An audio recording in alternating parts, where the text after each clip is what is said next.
it, make it bounce.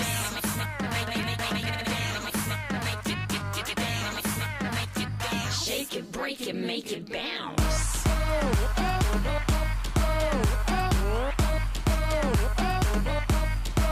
it bounce.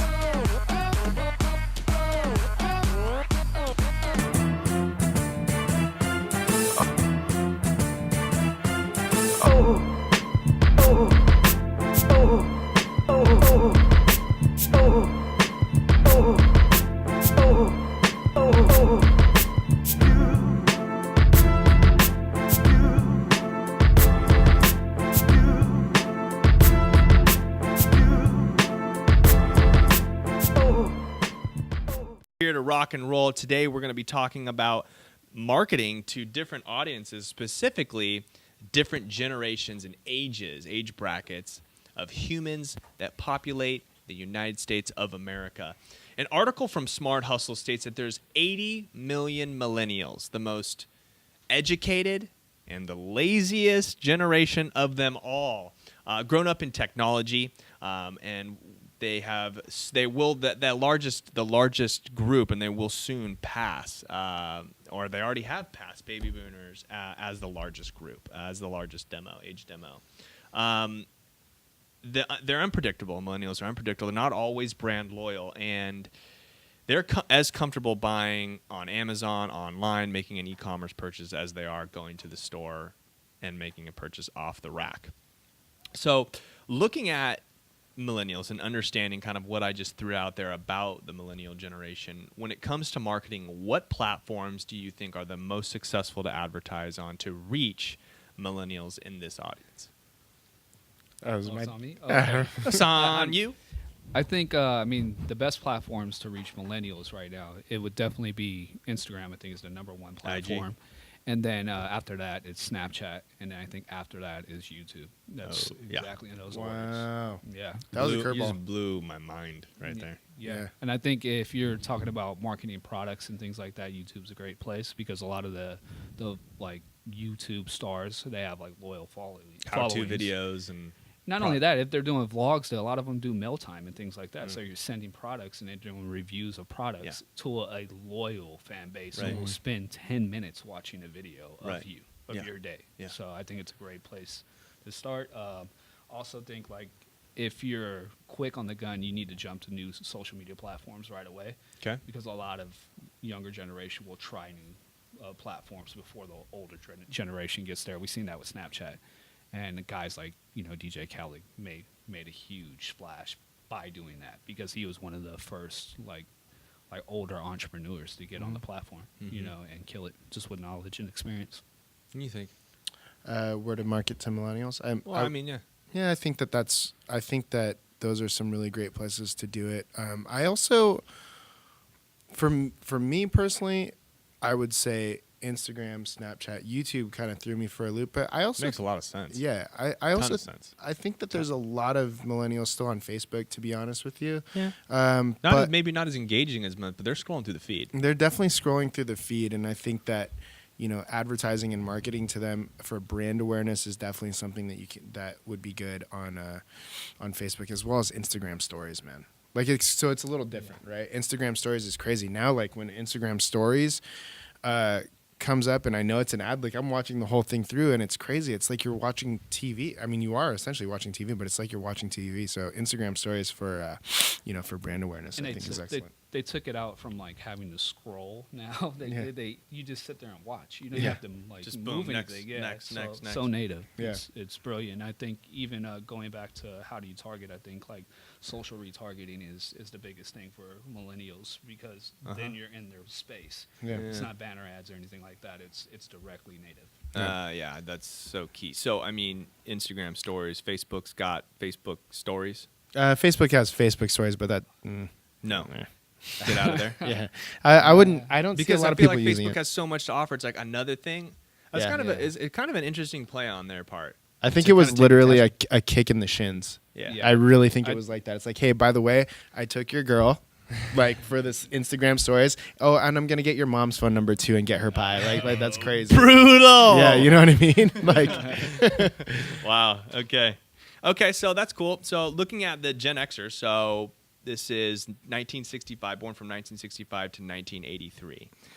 Gen X demographic covers 65 million Americans. Okay, this generation is important to target because these individuals are at the peak of their earning and their spending capacity. Right, they're in their spot where they've got dodo to splurge. Right. So while they weren't born in the internet era, they use smartphones. Okay, everyone use. My parents use smartphones. My parents are in the baby boomers, but so they're older, and that's a testament to the adoption of the use of mobile technology.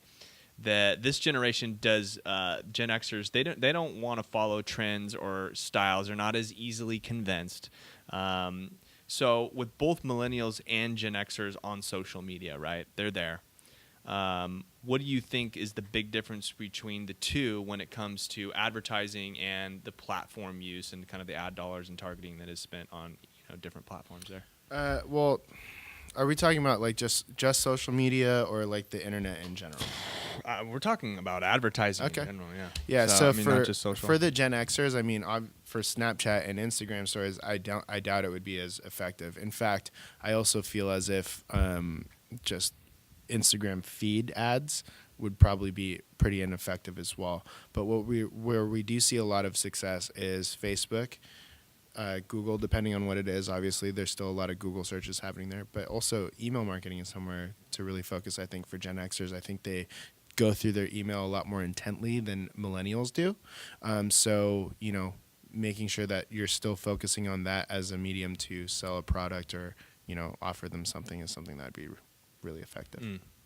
Yeah, definitely. And then on Facebook, I think they're more willing to share the information and more willing to engage with the information itself. And then another opportunity is Facebook groups and things like that. And then also giving out like contests. If the amount of like moms that stay at home that share like a Facebook content is a Facebook contest is crazy. I remember for one client that we had. We were giving away 2 copper mugs, value $5, and we got like maybe somewhere in like 50,000 views. Yeah. It was just insane. We didn't put any money behind it. It just the mugs sold themselves. So It was crazy.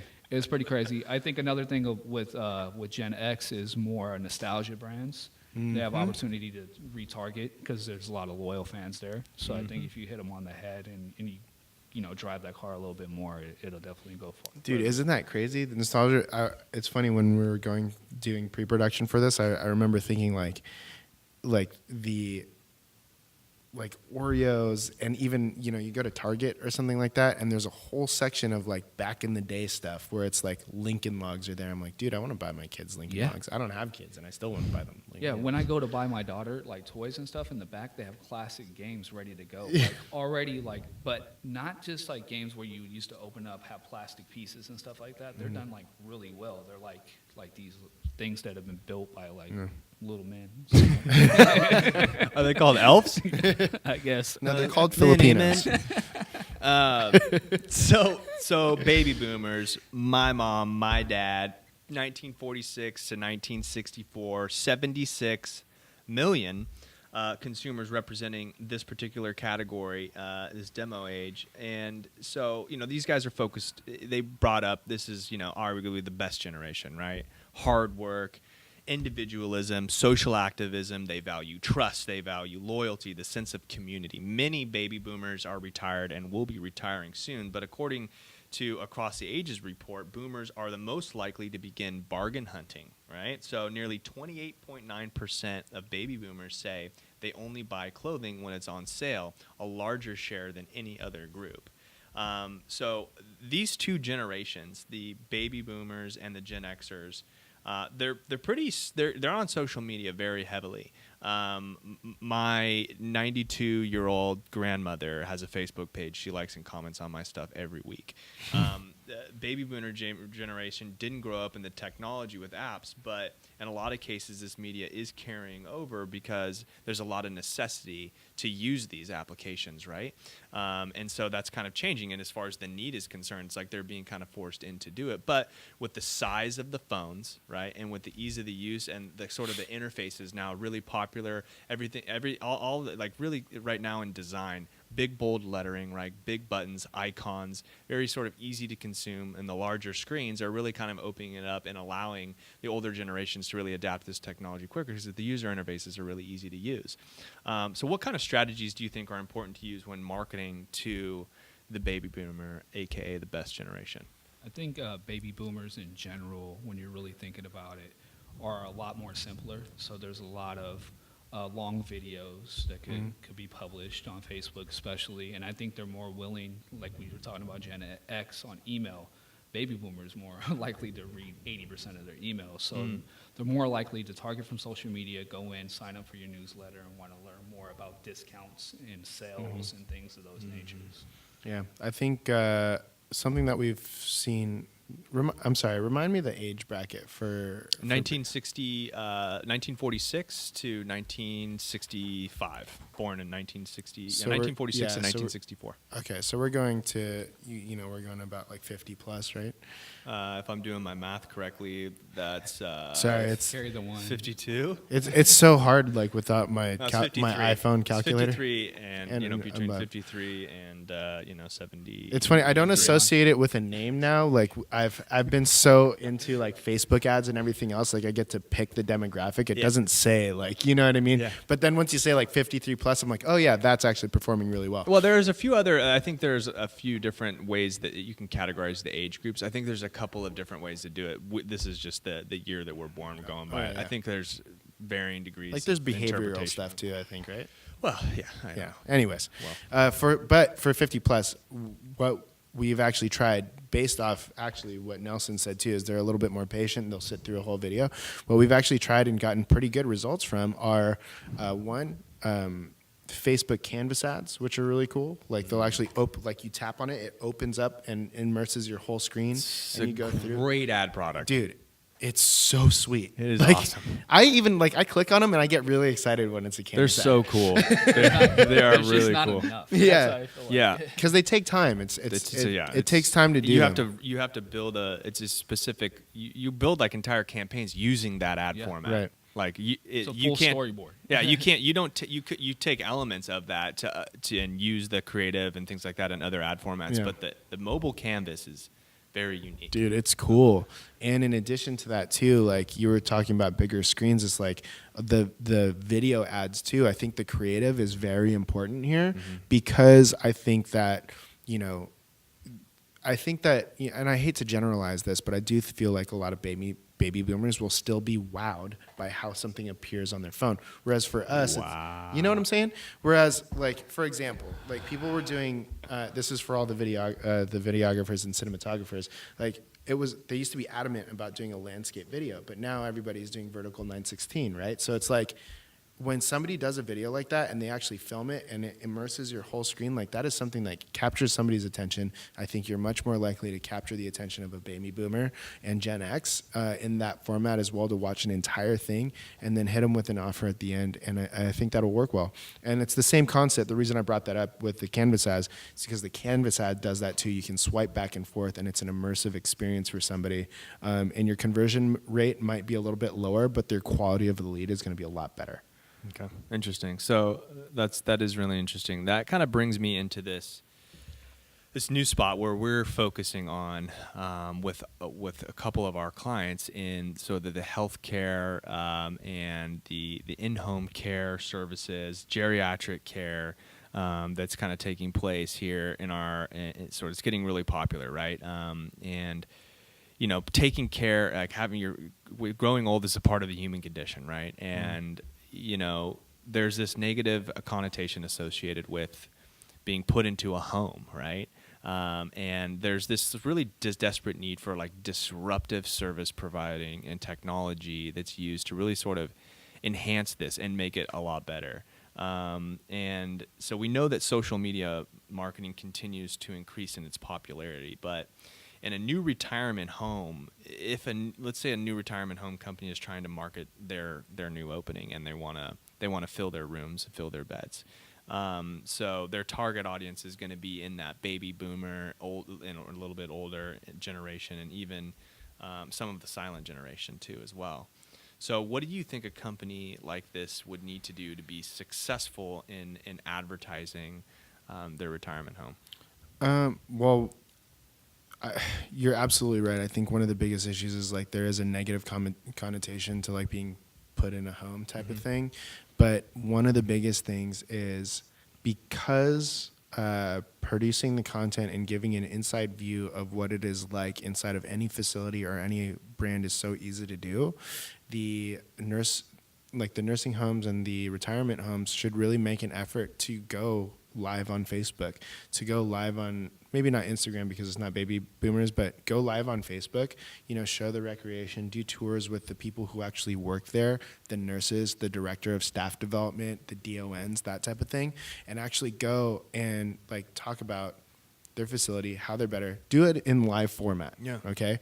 And then take that live video and you can then use ad spend to target the people that you actually want to target the people that you actually, want to Don't use attract. a stock image. Yeah, don't use a stock image. Show your facility Uh-huh. so that people know what the experience is like. Focus a lot on reviews, too, I think is a really big thing. And especially as soon it's going to be, knock on wood, soon it's going to be like us who are already familiar with, with social media and how digital platforms work. It's like, there's a whole thing. It's building trust that way. Like you got to be ahead of the game a little bit. But I think Facebook Live and doing live feeds and candid videos often to gain trust with the potential patient's family or resident's family and the nursing home is clutch in that spot.